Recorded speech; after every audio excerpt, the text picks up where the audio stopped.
Nos volvemos a encontrar por este medio. En esta oportunidad quisiera comentar un fallo relativamente reciente que considero realmente muy relevante en lo que respecta al ejercicio del derecho a la defensa en juicio. Se trata del acuerdo y sentencia 531 del 31 de mayo del año 2021. Este fallo fue emitido por Sala Penal de la Corte Suprema de Paraguay, integrada por quienes son los jueces naturales de dicho órgano jurisdiccional: Manuel de Jesús Ramírez Cándia, María Carolina Llanes y Luis María Benítez Riera.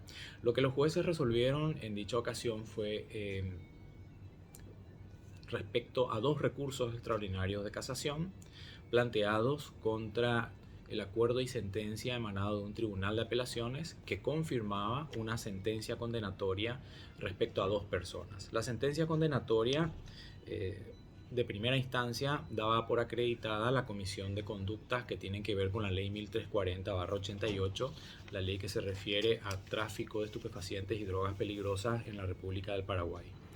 En esta oportunidad se confirmó el fallo de primera instancia y ambas defensas cuestionaron esto a través de un recurso de apelación especial, y al ser confirmada la sentencia condenatoria en primera instancia, entonces acudieron a la sala penal mediante el ejercicio de recursos extraordinarios de casación. Lo que nos interesa y lo que resulta más relevante en el sentido de el reconocimiento y el ámbito del ejercicio del derecho a la defensa es particularmente el recurso planteado por una de estas defensas en favor del condenado Fabio Rolón Figueredo.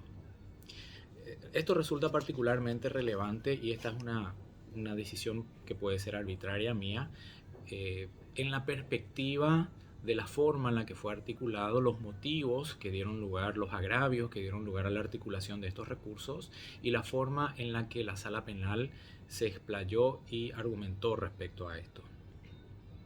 La defensa de Fabio Rolón expuso como motivo el recurso extraordinario el motivo establecido en el 478 inciso tercero, es decir, fundamentación insuficiente. Alegó la defensa en dicha oportunidad que la sentencia, el acuerdo y sentencia cuestionado de un tribunal de apelación omitió referirse a los agravios de la defensa, es decir, hubo una suerte de incongruencia omisiva por parte de este fallo, lo que implica una violación al derecho a la defensa. No fueron atendidos a los agravios expuestos por la defensa. En base a ello se construyó el agravio de esta defensa. En ese sentido, la defensa de Fabio Rolón había cuestionado distintos temas, distintos puntos contra la sentencia de primera instancia. Entre otros vicios que fueron alegados, en primer término señala la defensa que el fallo de primera instancia había rechazado un incidente de nulidad que fue planteado por la defensa contra la acusación y contra el auto de apertura a juicio. Esto fue así porque señaló en su escrito de argumentación que ni la acusación ni el auto de apertura a juicio tenían una descripción específica, detallada, concreta de la conducta que se le atribuía a Fabio Rolón y por la cual tenía que ser juzgada esta persona. En ese sentido, la defensa alegó que esta falta de descripción detallada de la conducta infringía el artículo 363, numeral primero del Código Procesal Penal, ya que en ningún punto en realidad había una descripción, el relato fáctico no lo contenía respecto a la conducta de Fabio Rolón. El segundo vicio al cual hace referencia la defensa trata acerca de la violación de la prohibición de valoración de medios que no fueron incorporados al juicio. En este sentido señala la defensa que en el desarrollo del juicio el tribunal de sentencia pues incorporó y valoró elementos de prueba que no habían sido ofrecidos ni admitidos en el auto de apertura. ¿Cómo se dio esto? Y señala en la descripción de sus agravios que el tribunal tuvo por probada la participación de Fabio Rolón en base a que alguien había escuchado por parte de un guardia cárcel que Fabio Rolón iba a recibir sustancias, iba a recibir alguna suerte de sustancias de entrega, sustancias estupefacientes, pero esa persona que habría hecho ese comentario nunca fue citado, nunca fue ofrecido y obviamente no se contó con su declaración en la audiencia de juicio. No obstante lo cual se dio por probada la participación del acusado. El tercer vicio que señala la defensa es la de falta de fundamentación en relación a la participación de Rolón, porque no hay un desarrollo argumentativo de las razones en base a una derivación del derecho vigente aplicable que dé una explicación acerca de las conclusiones a las cuales arribó el tribunal, infringiendo con ello evidentemente las reglas de la lógica y las reglas del debido proceso. Así quedó plasmada la exposición de los vicios a los cuales hizo referencia esta defensa.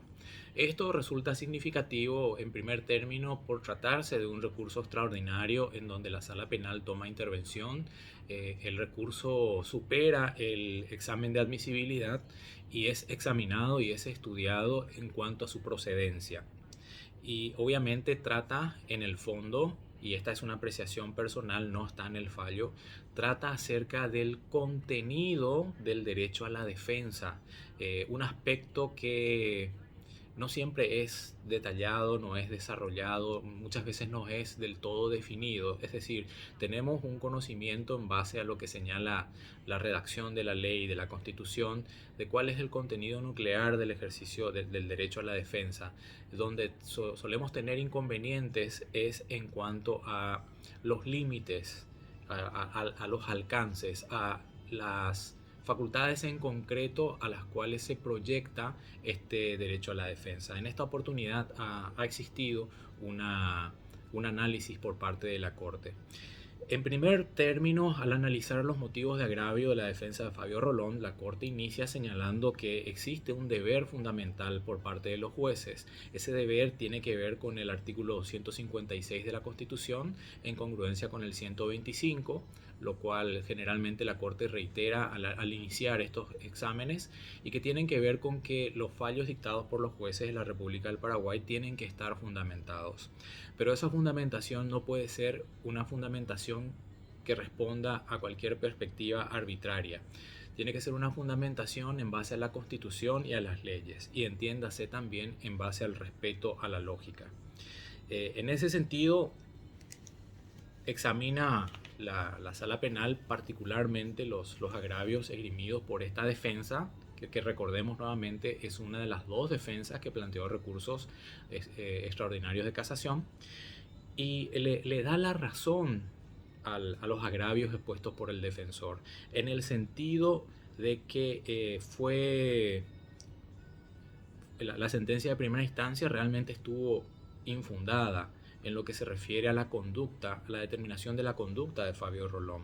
El defensor efectivamente plantea un incidente de nulidad argumentando la infracción al artículo 363, inciso tercero, señalando que ni la acusación ni el auto de apertura a juicio, que recordemos el auto de apertura es la resolución que establece el marco de discusión en la audiencia de juicio, donde tiene que quedar plasmada la relación fáctica en base al cual el ciudadano va a ser juzgado. En esta ocasión la defensa se agravia y señala que no existía realmente una descripción de una conducta en lo que respecta al ciudadano Fabio Rolón. Y no se trata de una cuestión baladí, no se trata de una cuestión menor, no se trata de un mero accesorio de la resolución, sino que estamos hablando en realidad de la exigencia de que el juzgamiento se realice en base a una descripción detallada de la conducta que le es atribuida al acusado, una conducta que tiene que estar circunstanciada en base a detalles de tiempo, detalles de lugares, de participantes, la forma de realización de conductas, los resultados posibles señalados, los aspectos subjetivos de la realización de la conducta y a partir de lo cual se realiza la incriminación, la vinculación a un tipo penal. En ese sentido, esto no ha existido y la defensa se agravia porque al no existir una descripción adecuada de una conducta, ha señalado la defensa que no le fue posible el ejercicio de la defensa. Es decir, para poder contradecir la atribución de la acusación, resulta indispensable conocer los detalles de esa acusación. En ese sentido, pues no es factible que el acusado pueda negar su participación en los hechos, ya que no sabe cuál es la conducta que se le atribuye. No es factible que el mismo pueda ofrecer prueba. No es factible que el mismo trate de refutar los extremos de la acusación, ya que simple y llanamente la descripción de la conducta no existe. Por lo tanto, no es factible el ejercicio de la defensa. Esa ha sido la posición esbozada por la defensa y que ha sido reconocida y señalada en ese sentido por parte de la Sala Penal. La Sala Penal ha encontrado que efectivamente estos vicios, estas falencias han aparecido tanto en el auto de apertura como en la acusación, que es el acto formal previo que permite la elevación de la causa a juicio y cuya relación fáctica se transcribe generalmente al auto de apertura. No se describía un modelo de conducta atribuible al señor Fabio Rolón. ¿Cuál es la consecuencia de esto? Bueno, como ya ha señalado la defensa, pues no era factible negar o refutar tales extremos, ofrecer prueba de refutación, no era factible hacerse oír, es decir, el ejercicio del derecho a la defensa material por parte del acusado. Aparte de eso, tampoco era posible determinar legalmente los presupuestos de la punibilidad de la conducta.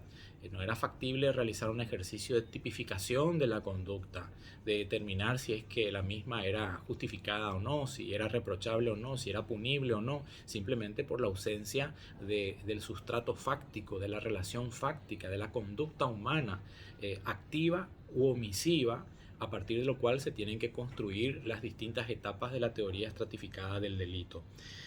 Tampoco pudo realizarse un control de la correcta o errónea aplicación del derecho ante la ausencia de este punto. ¿Qué fue lo que dijo en su argumentación el Tribunal de Sentencia, el cual argumentación que posteriormente lo confirma el Tribunal de Apelaciones? Lo que dice es que, y en este argumento existe en realidad una admisión implícita de los agravios de la defensa, el Tribunal de Sentencia en sus argumentos señala que la conducta iba a ser concretizada, iba a ser definida, iba a ser detallada recién al tiempo de la presentación oral por parte del Ministerio Público ya en la audiencia de juicio, y esto iba a quedar efectivamente descrito, efectivamente determinado, detallado, además de la presentación oral a ser realizada por el Ministerio Público a partir de la producción de la prueba en el desarrollo del juicio. Sin embargo, señala la defensa y la Sala Penal le da la razón, el proceso en realidad no opera de esa forma. Tanto la acusación, la relación fáctica, como todos sus elementos, ya deben de estar específicamente descritos, señalados y concretos al tiempo de la presentación de la acusación. Eso es lo que permite que el acusado, al tener conocimiento de esos hechos, pueda hacerse oír, contestar esos hechos, admitiéndolos o negándolos, pueda ofrecer prueba de refutación, pueda en fin hacer que la defensa alegue sobre ellos y básicamente permitir el ejercicio del derecho a la defensa. Entonces se trata de un vicio que no es relativo, no es menor, sino que se trata en realidad de algo que afecta a derechos y garantías constitucionales, convencionales y también del propio cuerpo del Código Procesal Penal. Por lo tanto, no es algo relativo, sino provoca una nulidad absoluta, como así lo ha encontrado la Sala Penal de la Corte en el desarrollo de sus argumentos.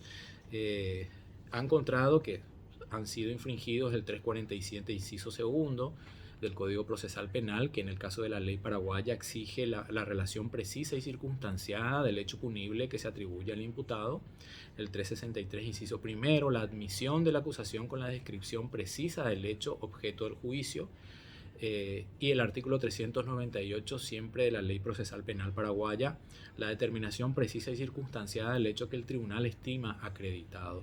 Al no existir una relación precisa de los hechos ya en el auto de apertura, vicio que se traslada al auto de apertura a juicio, necesariamente no iba a poder contar el tribunal con una descripción adecuada de los hechos tenidos por acreditados.